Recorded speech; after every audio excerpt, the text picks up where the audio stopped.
못하니라. 아멘.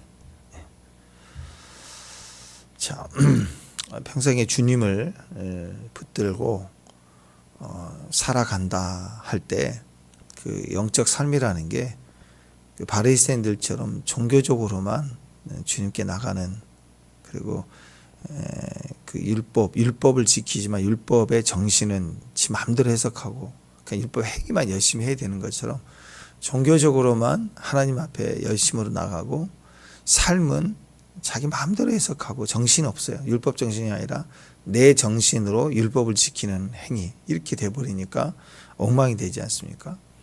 그러니까 주님을 믿는데 세상에서 세상 사람들이 속도에 빠르잖아요. 정보 속도, 승진 뭐. 근데 그걸 똑같이 그 속도를 주님으로 막 부르짖는 거예요. 그러니까 정신이 세상 정신이 똑같고 방법만 하나님으로 찾는 거죠. 그런 식이면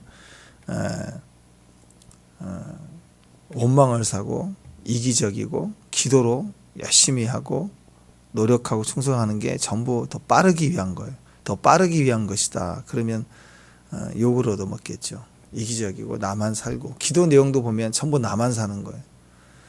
그런 식이라면 그건 하나님의 중심이 아니다라는 거죠. 근데 욥은 그렇게 산 게 아니었어요. 진짜 정기적으로만 주님 앞에 나가는 의가 아니라 오늘 삶의 모습을 보니까 바르게 살았다. 바르게, 옳지 않는 것들, 또 가난하고 소외된 자를 구제한 것뿐만 아니라 본인도 정직하게 살았고 의롭게 살았고 가난한 자를 돌봤어요. 가난한 자가 없게 했고, 그 다음에 또 억울한 자가 있었죠. 아까 며칠 말씀인가요?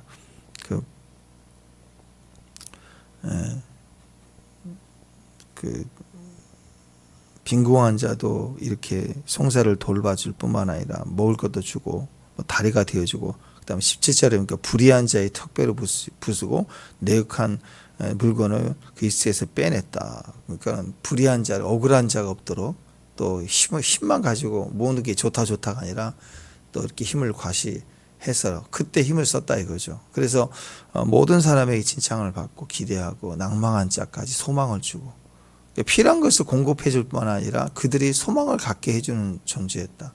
이게 이제 욥의 삶의 모습이었습니다. 아마 크리스찬들의 삶의 모습이 그렇지 않은가 싶어요. 사도행전에 그 교회에 사람이 날마다 더하게 하시다 할 때 그 사도들을 통해서 권능이 나타나고 날마다 순전히 먹을 떡을 떼고 기도하고 하면서 그 주께서 부흥을 주시는 그런 흥황하는 모습들, 그런 모습과 같지 않을까 싶어요. 시편에서도 또 종려나무 가지고 뻗어나가는 모습들, 이런 아마 영적 삶의 모습은 종교적만이 아니라는 거죠. 하나님이 성전을 주고 성소에서 예배드리는 것은 종교적 행위만이 아니라 우리 삶의 자유를 주고 믿음의 삶을, 약속된 성취를 보는 현장을 삶에다 뒀다는 거죠. 약속된 성취의 현장을 교회만 둔 게 아니라고, 교회에서만 영광 보는 게 아니라 그건 예배의 축복을 얻고 영적 축복을 얻고 그것이 세상으로 나가서 현장에 복이 되게 하시려고 하셨다라는 거죠. 그래서 창세기에도 보면 하나님 에덴 동산을 두실 때 에덴 동산 중앙 성전을 따로 짓고 거기다 둔 게 아니라 동산의 중앙, 요즘 같은 얘기하면 신장로, 뭐 저작거리, 메인 1번지 그런 거 아니에요? 강남 1번지 거기다가 딱 두는 것처럼 하나님을 생각나게 하는 말씀을 뒀다. 하나님을 중심을 두고 주의식, 임재의식으로 현장에서 하나님의 약속의 성취를 보고 또 하나님 베푸신 은혜를 맛보는 자리가 되게 했다. 그 현장의 사람이 되라. 그런 의미가 있는데 욥이 그런 삶을 살았다라는 거죠. 방향성이 분명했다는, 속도만 내는 인생이 아니었다. 그래서 정확하게 하나님에 대한 방향성을 가지고 성실하게 그렇게 믿음으로 살아왔다, 이렇게 볼 수가 있습니다. 자, 근데 전반적으로 내용이 이제 욥의 세 친구의 반론이 다 끝나고 욥이 대답하는 과정에 6장이라는 긴 장을 통해서 얘기를 하는 동안에 이제 28장 어제까지 끝나고 29장에 이어서 이제 계속 얘기를 하는데 그 내용 중에 오늘 29장의 내용은 딱 그거예요. 그때 이게 반복되잖아요, 여러분. 그러니까 우리말로 얘기하면 옛날 이선희 옛날이요, 그거야. 옛날이요. 약간 재밌게 옛날 코믹하게 얘기한다 그러면 왕년에 뭐 뭐 그런 거 있잖아. 왕년에 나가 뭐 어떻게 했다 뭐 이런 거. 내가 왕년에 어마어마했거든 뭐 이런 거예요. 왕년에. 그러니까 고난을 당하고 어려움을 당하고 다 망했을 때 하는 이야기. 옛날에 그러면서 옛날로 돌아갔으면 그럴 때가 있지 않아요? 여러분 옛날로 돌아갔으면 그렇게 얘기할 때가 있지 않습니까? 별로 반응이 없어요. 옛날에 별로 안 좋았나요? 옛날에 처녀 때 얼굴 피부 좋을 때 뭐 하다못해 그럴 때가 있잖아요. 돌아왔으며. 근데 요번 옛날에 진짜 어마어마했어요. 어마어마했기 때문에 극과 극이기 때문에 그 옛날을 더 이렇게 생각을 하면서 고백하는 내용이 이렇게 나옵니다. 옛날에 과거에 풍성했던 그때를 이야기하죠. 세월이 지났지만 그때는 하나님이 절대적으로 나를 지켜주고 보호하셨고 그래서 모든 것이 열매가 있었다. 그때로 돌아갔으면 하는 그 얘기입니다. 1절 2절 보면 풍자가 이르되 나는 지난 세월과 하나님이 나를 보호하셨던 때가 다시 오기를 원한다. 돌아갈 수는 없으니까 다시 왔으면 이게 조금 우리보다 생각이 나.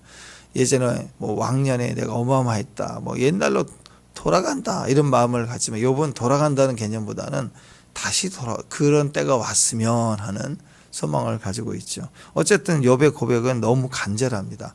시간을 돌이킬 수만 있다면 뭐 그런 마음이고 그럴 수 없으면 다시 봄이 왔으면 겨울 지나면 봄이 오잖아요. 그런 것처럼 다시 그때가 있었으면 하지 않습니까? 우리 인생에도 그럴 수밖에 없는 때가 있죠. 우리 인생을 욥기에서 전반적으로 표현할 때는 마치 터널과 같다 이렇게 표현을 하는 것입니다. 아무리 힘들어도 한 걸음 한 걸음 더 나아가는 게 인생이지 인생은 앞으로만 가는 거예요. 인생이 뒤로 갈 수가 없어요. 과거로 갈 수가 없어요. 어떤 능력을 가져도 뒤로 돌아갈 수가 없다라는. 인생은 되돌릴 수가 없는 것입니다. 그래서 지혜로움은 자꾸 과거로 보는 게 아니라 여기서 왜 할게 과거를 돌아보지 말고 지금 어떻게 해야 나아갈까? 어떻게 해야 통과할까? 어떻게라는 생각을 하고 앞을 봐야 됩니다. 어려운 일 당할 때 고통스럽고 아프죠. 아플 때 아프다고 얘기를 해야 되겠죠. 그러나 언제까지 거기 주저앉아서 아프다고 할게요. 아픔과 눈물이 지나면 정신을 차려야죠. 그리고 이제 여기서 내가 어떻게 하지? 하고 앞으로 나아갈 생각을 해야 됩니다. 그때 필요한 게 믿음이라는 거죠. 왜 그럴까? 아무리 생각한다고 답이 없어요. 과거는 절대 우리에게 답을 주지 않습니다. 그래서 신앙은 특히 인생은 뒤로 가는 것이 아니죠. 되돌릴 수가 없다라는 거예요. 그러니까 앞으로 갈 수밖에 없다. 과거를 바꿀 수도 없습니다. 상상 속의 영화 속에 뭐 자꾸 사람들이 이야기를 좋아하잖아요. 과거로 타임머신을 타고 돌아간다. 또는 미래에서 여행자가 왔다. 막 이런 영화 스토리 이런 얘기들이 많지만 그것은 하나님이 우리에게 주신 질서의 모습과 빗나가는 거죠. 우리는 그렇게 할 수가 없어요. 하나님이 주신 생명은 계속 뻗어나가고 자라가는 거예요. 인생이 제한적이지만 인생이 제한된 시간과 공간이란 제한된 속에 우리는 끊임없이 인생은 생태계라 그랬잖아요. 우리가 사는 가정, 교회, 이 바운드리 안에 생로병사가 계속 일어나고 있어요. 나라는 존재도 계속 늙어가는 거예요. 또 어떤 것은 또 새롭게 막 탄생해 나가는 거예요. 지금도 우리 몸의 세포가 늙어가지만 어떤 세포는 이렇게 때로 벗겨져 나가는 거고 또 새로운 세포가 계속 번식해 나가는 거잖아요. 어떤 생각은 죽어가고 어떤 생각은 살아나기 시작하고 또 새롭게 심겨지기도 하고 인생이 계속 생태계인 거예요. 그것이 주의 나라 새하늘과 새 땅 새 예루살렘 속에는 이제 죽는 것이었기 때문에 무한하게 뻗어나가는 생명력으로 우리는 영생하도록 하는 거죠. 그 차이가 있는 것뿐입니다. 이 땅에서는 과거를 바꿀 수 있는 힘이 없어요. 하나님이 하실 수 있어도 그렇게 하지 않으시죠. 과거 그러면 우리가 떠오르는 거. 과거 그럼 오늘 욥의 이 고백의 내용을 쭉 보면 마치 못 가냐 추억 같은 거죠. 추억. 과거가 줄 수 있는 것 중에 힘이 있다 그러면 아마 그 추억의 힘이 아닌가 싶어요. 추억의 힘. 추억의 힘이 뭘까요? 외로울 때 약간 힘이 되는 그런 추억들 있잖아요. 소소한 추억. 또 행복을 주는 대단치 않는 것들의 추억, 이런 말들로 표현하고 있는 것들이 있습니다. 지칠 때 좋은 추억은 우리에게 힘을 주기도 하죠. 정신적인 힐링을 주기도 합니다. 그게 추억의 힘입니다. 아무도 대화가 안 될 때, 또 힘들 때, 정말 많이 힘드는데 옛날에 나의 살던 고향, 난 그 어렸을 때는 잘 몰랐는데, 그게 나의 살던 고향 그 동요가 가만히 생각해 보면 그게 노인들이 하는 찬양인 것 같아. 그죠? 그게 애들이 뭐 5살 애들이 나의 살던 고향, 그건 아니잖아요. 그죠? 나이 들고 인생 살고 추억하며 살짝 옛날 생각할 때 부르는 뭐 그런 노래 아니겠어요. 그 생각을 하는데, 어쨌든 그 동요에서도 그렇지만 지치고 힘들 때뿐만 아니라 인생의 여유가 있다고 하더라도 자기 진짜 본 마음의 깊은 곳에 좀 힐링을 주고 힘을 주는 그런 의미에 있어서 기억은 또 추억은 우리에게 약간의 힘을 주기도 하죠. 이스라엘 백성들처럼 또 우리가 뭔가를 잃어버렸을 때, 성전을 잃어버렸을 때, 그러면 성전 예배에 대해서 큰 소망이 생기기도 하죠. 추억은 우리에게 그런 방향의 모습을 주기도 합니다. 그래, 그렇게 예배를 드렸어야지. 뭐 이런 거.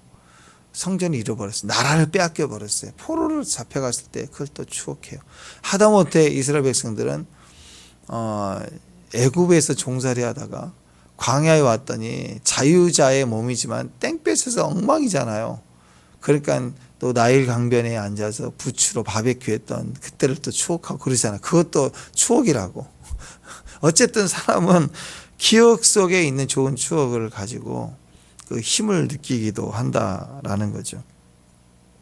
옛날에 우리가 성전이 있을 때는 성전에서 예배 드리는 것이 너무 그립다, 뭐 그런 얘기를 할 때가 있다라는 거예요. 이런 말들은 결국 뭐예요? 다시 그 예배의 모습으로 돌아가고 싶다, 아니면 다시 성전을 주셔서 예배가 시작되기를 원합니다. 그런 마음이 그런 고백들로 보여지게 되는 거죠. 이게 바로 추억이 주는 어떤 힘이죠. 힘. 네. 자, 사람들은 그래서 그때 그런 어떤 좋은 기억들을 회상하면서 그때와 똑같이 됐으면 좋겠다, 지금 다시 돌아왔으면 좋겠다, 이렇게 원하기도 하죠. 근데요, 이것은 욥이 오늘 얘기하는 내용이에요.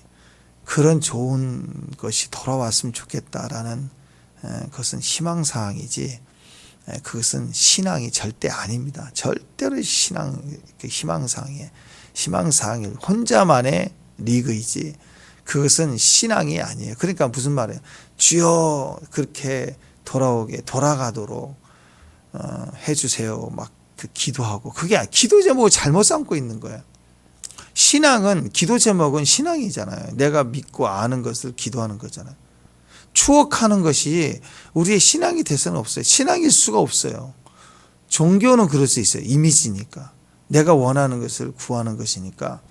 이미지로 살 때, 이미지로 갈망할 때는 그게 자기 마음대로니까 정할 수 있죠. 근데 하나님 우리에게 주신 기도의 영역 속에는 과거를 추억하는 것이 희망사항일 수 있죠.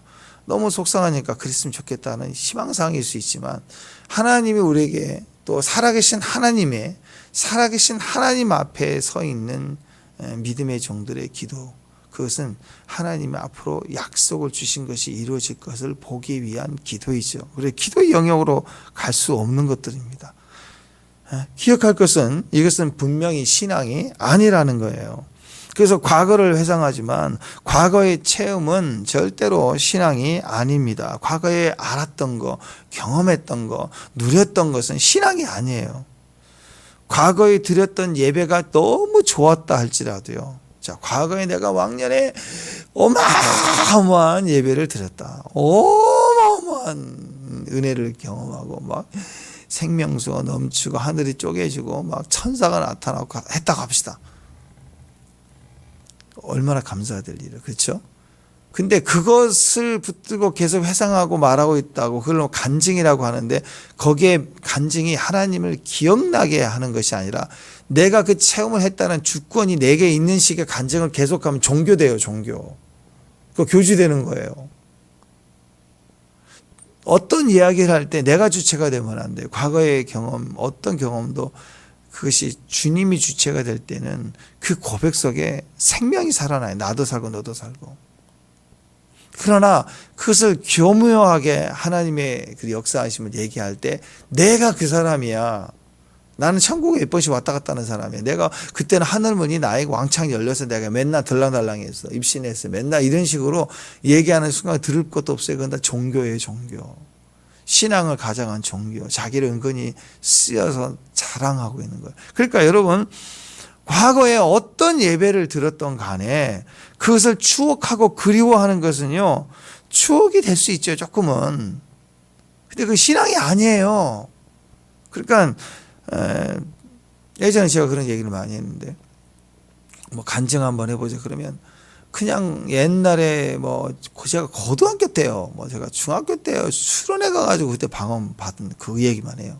그것도 뭐 나쁜 얘기는 아니겠죠. 근데 그 이후로 지금 지난 이후로 지금까지 한 30년 동안 뭐 은혜 받은 게 하나도 없냐고. 간증할 게 신앙이 죽은 거죠. 그러니까 하나님의 체험을 얘기할 때 맨날 그 얘기만 하겠냐고.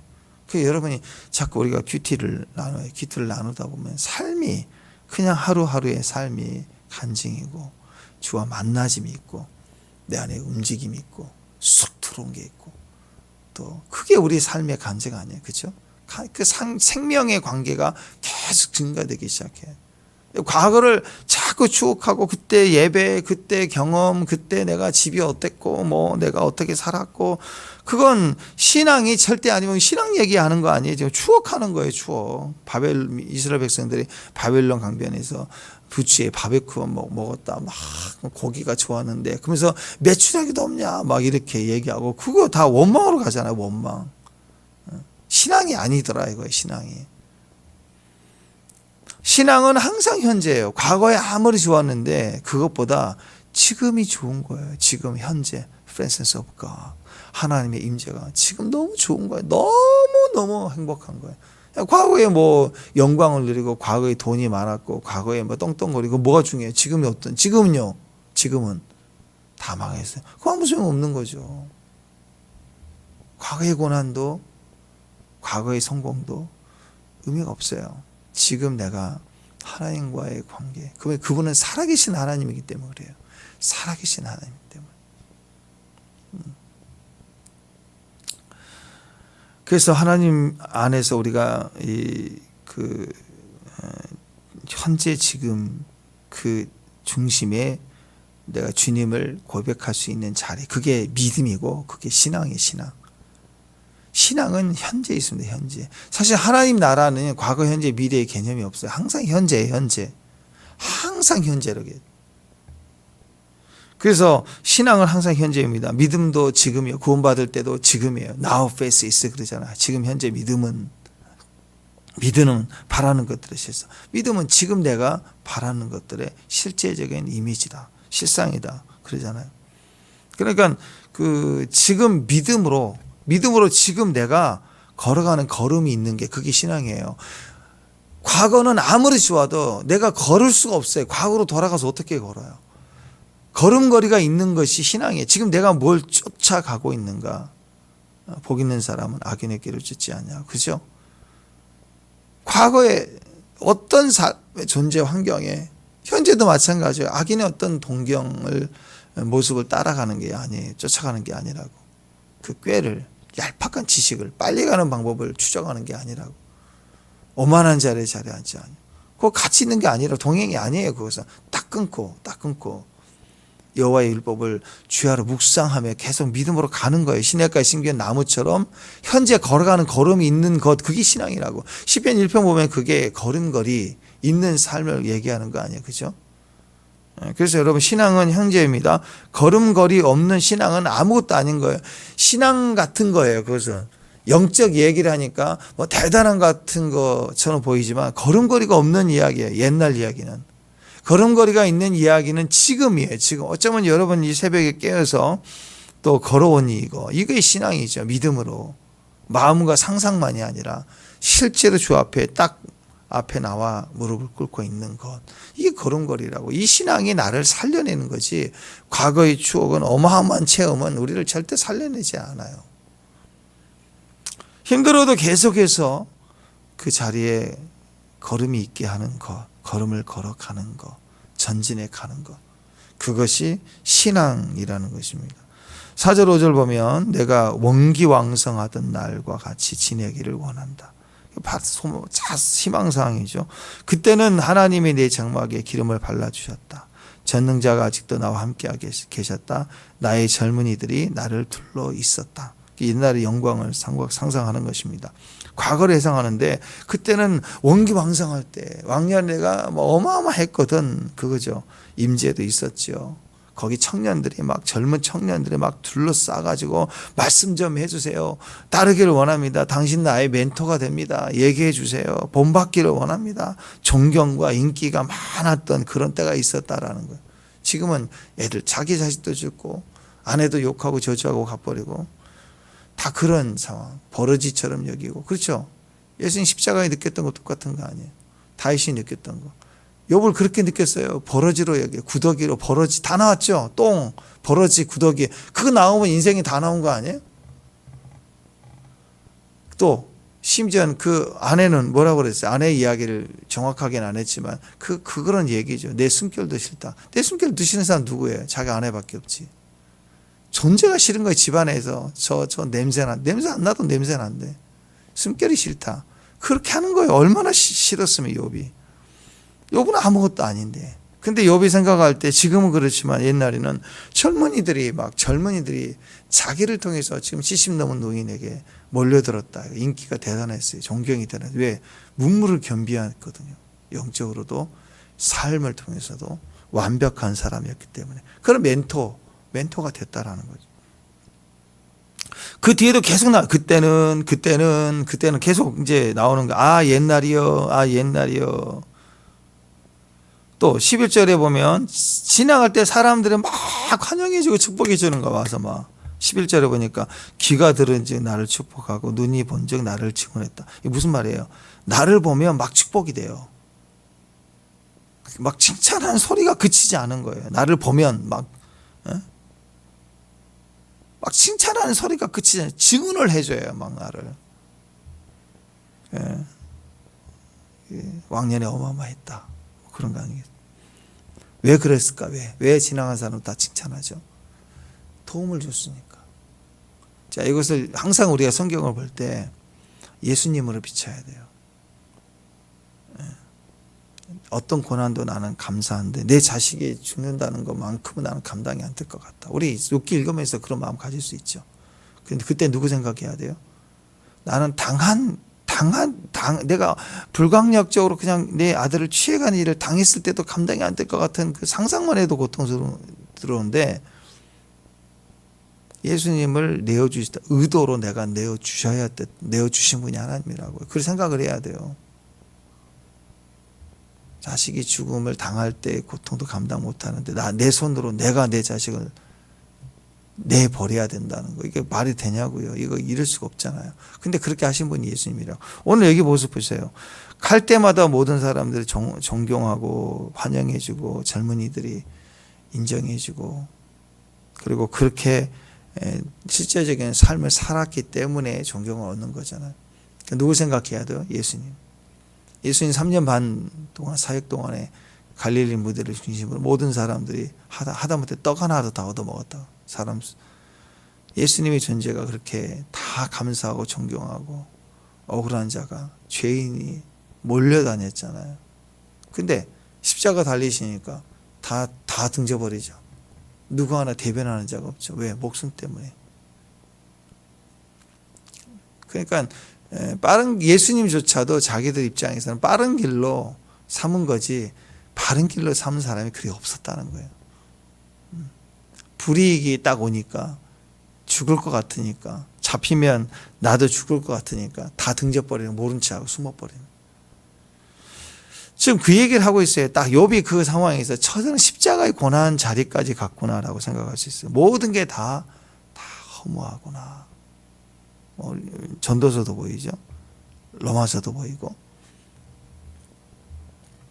12절에서 15절까지 보면 이해가 돼요. 왜 그렇게 나를 막 말들이, 귀들이 증언하고 말들이 막 나를 증언하기 시작했는가. 눈이 증언하고 귀가 나를 축복하고 막. 왜 그랬을까? 12절부터 15절까지 보세요. 거기 보면 시작. 이는 부르짖는 비밀과 도와줄 자가 없는 고아를 내가 건졌고 망하게 된 자를 나를 위해서 복을 빌었고 과부도 기뻐 노래했고 내가 의를 옷으로 삼았고 정의는 겉옷과 모자 같고 나는 맹인의 눈 다리 저는 자의 발도 되었다. 실제적으로 그렇게 했다는 거예요.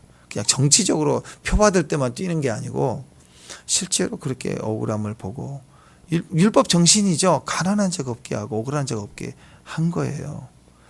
옛날에 너무너무 유복한 인생을 살았고 선한 걸 베풀고 살았고 약자들을 위해서 살았고 힘을 절대로 남용하지 않고 잘 섬기고 살았다. 심지어는 내가 의를 옷으로 입었다. 그 말은 뭐예요? 행동만 그렇게 한 게 아니라 실제로 정신이 반듯했어요. 의의 정신으로. 망하지 않게 도와주었고 망한 자들을 축복했다. 망한 자들이 여러분 사회의 억가심을 가지고 망한 자들은 사회에 대해서 막 독을 품을 수 있잖아요. 근데 어떤 누군가는 이 세상 도저히 못 살 것 같아. 근데 어떤 누군가가 자기를 도와주는 거예요. 거기서 사람의 인생이 변화되는 거죠. 그렇죠? 망하게 하는 자들이 막 축복해요. 망하는 사람들은 그렇게 좋은 말 하지 않거든요. 근데 망하는 자들도 축복을 해. 왜? 도와주니까. 살 길 열어주니까. 이래서 칭찬받고 그렇게 하나님 앞에 충성하는 인생을 살아도 우리가 볼 때 완벽한 그런 삶을 살았다라고 볼 수가 있습니다. 우리도 살면서 과거를 이렇게 회상할 때 이게 좋은 회상을 한다면 아마 이런 유익들이 있을 것 같아요. 왜냐하면 이게 항상 얘기하지만 자랑이 주 안에서의 자랑은 간증이 되거든요. 주 안에서의 자랑이 아니라 나를 드러내려는 자랑이 되면 그건 내 자랑 가운데 주님도 세상도 끼어져 있는 거예요. 주 안에서 자랑을 하는 것은 임재 안에서 그분을 위한 자랑, 간증이죠. 삶을 살아온 거. 그러니까 내가 내 자랑한다면 나의 허물을 얘기하겠어요? 안 하죠. 누가 들어봐도 아이고 저 바보였네 이럴 거 아니에요. 근데 주를 위한 자랑은요, 주님을 띄우는 거, 주님을 높이는 거니까 나는 망가져도 괜찮아요. 그래서 간증을 들어보면 진짜 웃기다고. 간증을 들어보면 왜 저렇게 살았을까? 저분 저렇게 엉터리였네. 그걸 막 얘기를 해요. 자기 자랑한다면 얘기할 수 없는 것들은 막 얘기해. 왜? 우리는 그렇게 어리석었어요, 나는. 근데 하나님이 나를 그렇게 인도해 주셨다고요. 그 얘기잖아요, 결국. 그러니까 주권을 내게 가지면 사람은 얘기할 때 다 골라서 얘기해요. 근데 주권이 하나님에게 있으면 나의 잘남도 간증이고 못남도 간증이고 다 그런 거예요. 근데 간증하자 그러면 나 간증할 게 없는 거 아직 우리가 높은 거죠. 간증하자 그러면 우리 삶이 다 망하는 거잖아, 그렇죠? 삶이 못되고 맨날 헷갈리고 그런 거 아니에요. 그게 간증이에요. 왜? 그분이 높아지시는 거니까. 그러니까 무슨 일만 있어야 되는 간증이 아니라고요. 그러니까 성숙해질수록 삶이 간증이 모든 게 간증인 거예요. 즐겁게 간증하는 거예요. 내가 이렇게 어리석다고 하는 것처럼.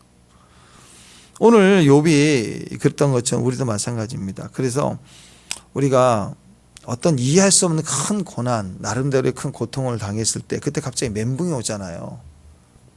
멘붕이 올 때. 그때 정말 힘들 때 아까 추억의 힘처럼요. 오늘 욥기에서 보는 긍정적인 방향이 있다면 그런 거죠. 옛날에 신앙 안에 좋았던 것들을 다시 이렇게 생각해 보면 또 그것을 이렇게 말할 수 있다면 그때 좋은 것이 기억나거든요. 그때 그 예배가 나오거든요. 아, 예배가 성전이 있었을 때, 나라 잃어버리지 않았을 때, 그때 예배가 좋았는데 하고 이렇게 좋은 걸 얘기하다 보면 그 다음에 뭐가 나와요? 이게 얼마나 가겠어요? 이 현장이 너무 어려우니까 망했던 자들이 포로 끌려간 자들이 성전 예배를 추억하면 그때가 좋았지라고 한두 마디 나오면 그 다음부터 딱 올라오는 게 뭐예요? 근데 우리가 범죄하여 이 모든 것을 잃어버렸구나. 예레미야가 40년 동안 외쳤던 게 그때 들리는 사람. 그때 우리가 여호와께로 돌아가자는 진짜 현재 방향성이 옛날에 추후로 시작했지만 그 좋았던 주님의 임재 흔적들이 지금 현재 믿음의 갈망으로 이어지게 돼 있어요. 그래서 우리는 첫 번째 이럴 때 이런 기억의 골방이 있어야 돼요. 자기 안에 지금 현재 살아가면서 차곡차곡 골방에 골동품 쌓아놓듯이 우리가 흔적을 쌓아놓을 필요가 있습니다. 좋은 믿음의 추억을 가져야 돼요. 아멘. 예. 그랬을 때 그것이 나중에 추억이 되고 그리고 그것을 통해서 힘들 때 그걸 내가 돌이켜볼 때 내가 현재 걸어가는 이 걸음걸이의 흔적들은 발자국들은 성경이 그렇잖아요. 성경은 그의 이야기, 히스토리, 역사라는 게 그의 이야기잖아요. 그냥 구약, 신약 옛날 우리 믿음의 선진들이 걸어왔던 약속의 길들, 걸음걸이를 적어놓은 거잖아요. 하나님과 동행했던. 우리 역시 레마와 같이 로고스가 있으면 레마의 삶이 있는 것처럼 하나님의 말씀을 따라 순종하여 걸어왔던 우리 삶 속의 발자국, 내 발자국을 걸어온 것들을 내가 기억하고 기억의 골방에 묻혀두면 그게 우리 안에서 씩하고 기쁨을 주고 우리 안에 즐거움을 준다고요. 그럴 때 우리는 현재에도 이어지는 그때 내가 추억하는 걸로 끝나지 않고 내 모습이 비춰지고 내가 이렇게 하지 못했던 것들 이유가 있었구나 하고 우리에게 회개와 회심과 돌이킬 수 있는 용기를 준다라는 거예요. 그러니까 좋은 것부터 내가 이렇게 돌이키고 확인해 보는 것은 이 숨겨진 우리 안의 아픔, 죄악 이런 것들을 다시 다룰 수 있는 힘을 준다라는 것이에요. 그래서 여러분 우리가 주님 앞에 나와서 기도하다 보면 성령께서 우리 안에 막 생각을 떠오르게 하시거든요. 그 떠오를 때 좋은 주님의 임재에 대한 기대감, 소망감들이 올라오면서 동시에 내 안에 깊은 것들도 하나님의 생각나게 해주세요. 아픔도 과거의 어떤 그런 상처도 계속 그것을 토해내고 고백할수록 회개로 이어지고 새로워지고 그 다음에 진짜 소망, 계획, 새로운 계획. 그래 옛날로 돌아가자가 아니라 지금 하나님이 양으로 생명을 얻게 하고 더 풍성히 얻게 하시는 하루는 자꾸 확대되고 증가되고 번성해가는 주의 나라의 약속들을 우리 안에 이렇게 들어오신다라는 거죠. 그래서 우리는 이렇게 주 안에서 자랑할 필요가 있습니다. 주 안에서 자랑하다 보면요, 그 토로하고 얘기하는 주님 앞에 고백하는 걸 통해서 결국 뭐가 나오냐면 내 자랑할 게 몇 개 없거든요. 근데 그것을 통해서 이제 밑선 떨어지면 뭐가 나와요? 내가 건강치 않습니다. 나는 여전히 아픈 데가 있습니다. 이 고백이 나올 수밖에 없어요. 그러면서 나는 의인이 아니에요. 내가 얼마나 죄가 많은데 아직 저는 변화가 충분히 필요한 존재입니다. 이렇게 내가 자꾸 회개가 쏟아져 나오고 점점 주 앞에서 회복이 되기 시작한다는 거예요. 내가 아프다고 얘기하지 않으면 의사한테 갈 이유가 없겠죠. 내가 아픈데 안 아파 하고 병원 안 가면 뭐 의사의 도움이 필요 없는 거죠. 의사가 도와주고 싶어도 도움 얻을 수가 없는. 건강한 자에게는 의원이 쓸데없다 그랬어요. 근데 그 건강한 사람은 진짜 건강할 수도 있지만 자기는 안 아프다고 외치는 외골 수도 있고 아픈데 안 아프다고 버티고 있으면 뭐 죽는 거죠. 뭐 안 그래요? 근데 아프면 아프다고 얘기할 때 고침을 받고 그러면 우리가 변화가 되고 기회가 되는 거 아니에요. 그렇죠? 근데 내 안에 나라는 존재가 가득 차 있을 때는요. 나는 안 아픈 줄 알아요. 남들이 다 문제인 줄 안다고. 내 삶에 불순물이 너무 많은 거예요. 나도 힘든데 불순물이 계속 들어와 막. 그리고 내 삶에 내 인생 요 불순물 없으면 좋을 것 같은 거예요. 그래서 이 불순물 내가 진짜 이 불순물 나 때문에 넣어서 하는 거야. 막 그랬는데 알고 봤더니 내 인생에 이 불순물이 없었으면 나도 무너졌던 존재거든요. 그래서 나중에 보면 이 불순물 때문에 내가 살았었던 거예요. 우리가 흔히도 그런 얘기 하잖아요. 너무 힘들고 어려울 때, 인생 다 끝내고 싶을 때, 끝장내고 벼랑 끝에 와 있을 때, 오늘이 끝이다 하고 생각할 때, 자식 보면 하루 더 버티고 하루 버티고. 그러니까 자식이 왼수다 그래. 자식은 자식일 뿐인데 자식이 뭘 해준 거 없어요. 근데 자식 보면 얘를 버리지 못해서 내가 죽으면 얘 어떻게 될까 싶어서 얘 때문에 하루 더 살고 그 얘를 책임져야 되는 것 때문에 처절하게 살았는데 나중에 알고 보니까 얘 때문에 내가 산 거였어요. 인생은 그런 거예요. 내 인생에 불순물이 많죠. 그 불순물을 나에게 선물로 주신 분이 하나님. 또 알고 보면 나도 누군가의 불순물이었고 내가 불순물이었다니까, 누군가에. 우리가 그래서 이렇게 과정들 가운데 아프다, 힘들다라는 것을 고백할 수 있도록, 버틸 수 있도록, 믿음으로 나갈 수 있도록 주는 거예요. 이런 추억들을 통해서. 그래서 주님 앞에 자랑하다 보면 부끄럽거든요. 왜냐하면 주 안에서 내가 진짜 주의 경험과 축복을 얘기하면 사람들이 나를 막 대단하게 좋게 볼 수 있어요. 그러면 실상은요, 나는 죄인이에요. 여전히 그런 경험이 있을지라도 저는 죄인입니다. 그래서 진짜 간증하신 분들 보면 참 그래서 감사한 것 같아요. 간증을 통해서 듣고 있는 제3자도 은혜가 되고 공감이, 주의 마음이 막 느껴지는 거예요. 절대 자기를 높이는 게 없어요. 어떤 사람은 내가 저 죄인과 같지 않냐면 감사하네. 어떤 사람은 예언한다고 예언하고 하는데 그 웃기는 거예요. 정말 무슨 코미디인도 아니고. 그런 사람도 있는가 하면 어떤 사람은 맨날 당하고 병나고 깨지고 그 얘기를 계속하면서 울고 짜고 지금도 그런데 보니까 그 울음이 지금도 아파서 우는 게 아니라고요. 눈물이 달라요. 여전히 우리의 경험이 내가 살아온 발자국이니까 아픈 거예요. 근데 그 당시는 해결되지 않은 고난 속에서 우는 눈물하고 해결된 이후에 그 아픔을 얘기할 때 눈물하고는 다른 눈물이에요. 그 눈물은 우리를 살리기 위해서 흘려주는 거라고요. 그러니까 우리가 주 안에서 치유되고 회복되면 과거가 기억 속에 싹 빼지고 없어지는 게 아니고 과거를 얘기하면 여전히 아프고 눈물이 나지만 그 눈물은 내가 그 과정 속에 주님을 발견한 치유된 회복된 눈물이고 그 눈물은 우리를 위해서 듣고 있는 자들 살려내려고 흐르는 눈물이라고요.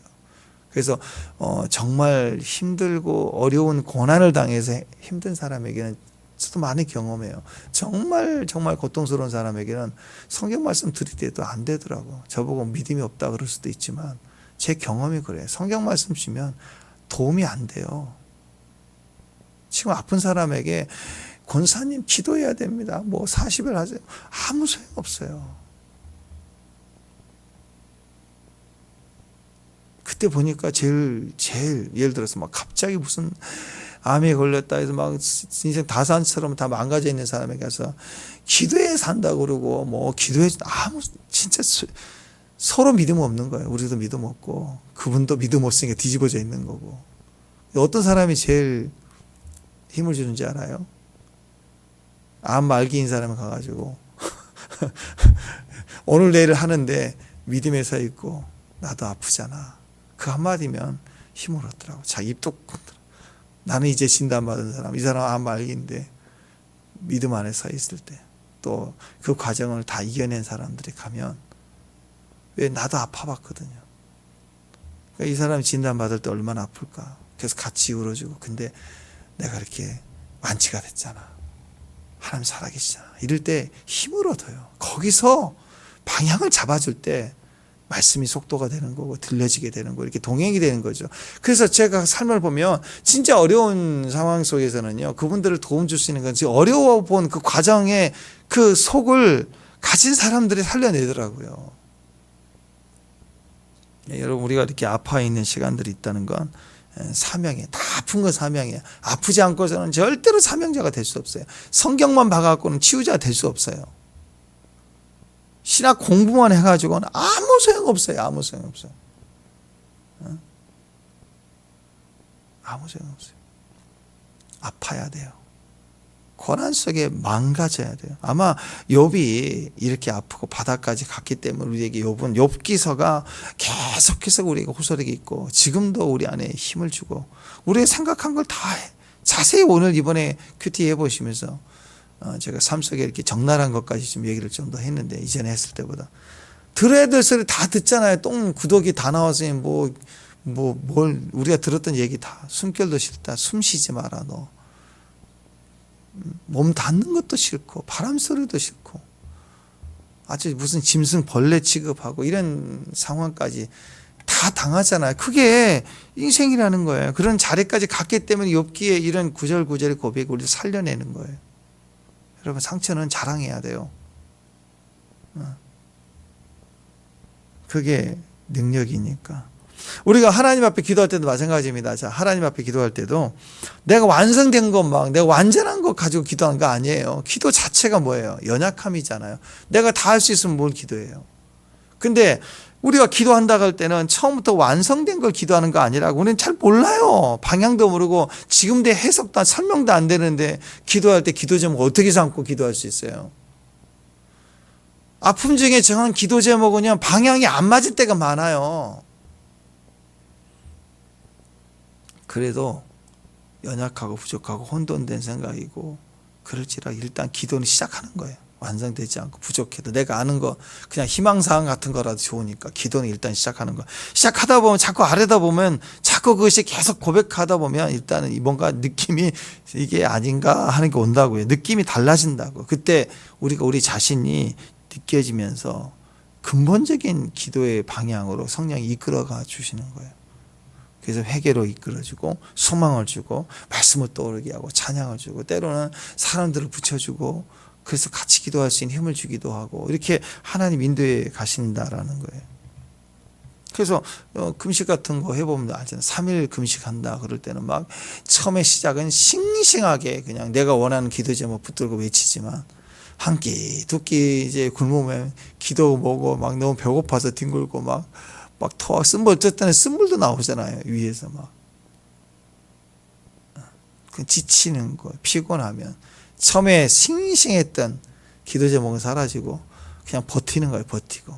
그러다 보면 생각, 회개도 나오고, 이런저런 생각도 나오고, 힘없으니까 괄골 이렇게 앉아있을 때, 찬양 들을 때, 말씀 보면서 그때 들려져 오고, 생각나고, 회개가 올라오고, 그래서 문제가 하나씩 방향성을 잡아가는 거죠. 욥의 이야기예요. 오늘 욥의 이야기. 내가 하나님께 축복받았을 때 남용하지 않고 하나님의 뜻을 따라 잘 섬기는 데 썼다.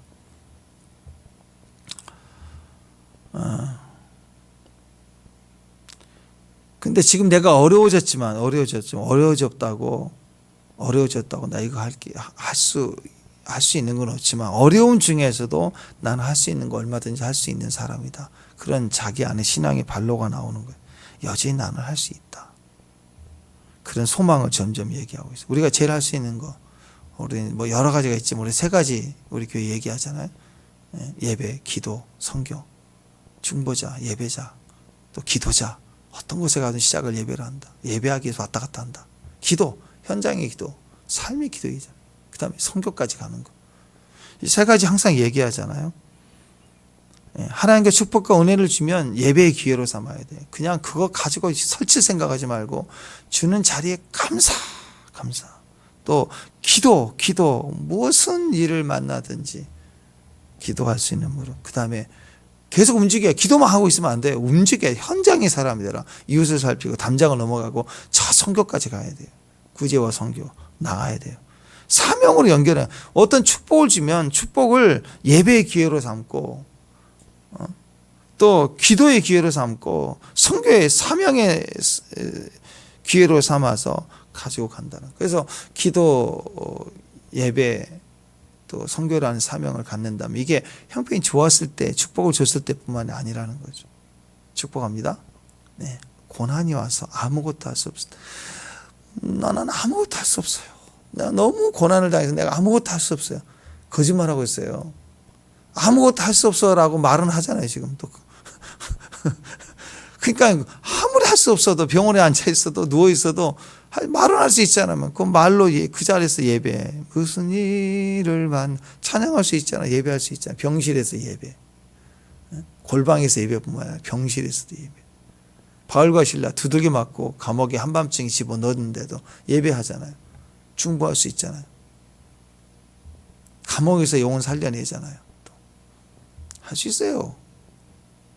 우리가 생각하는 비행기 타고 멋진 선교 안 될 수 있지만 다 사명, 선교 사명, 예배 사명, 기도 사명, 어떤 상황에도 할 수 있다. 욥이 그 고백하는 거예요. 이때 이런 상황이 있었고 그때 됐지만 그때 추억하고 끝, 원망하는 게 아니고 지금도 어렵지만 고난 중에 나는 그 중심, 그 정신을 가지고 있다라는 걸 얘기하고 있는 거예요. 이게 지금 그를 살려내는 거라고요.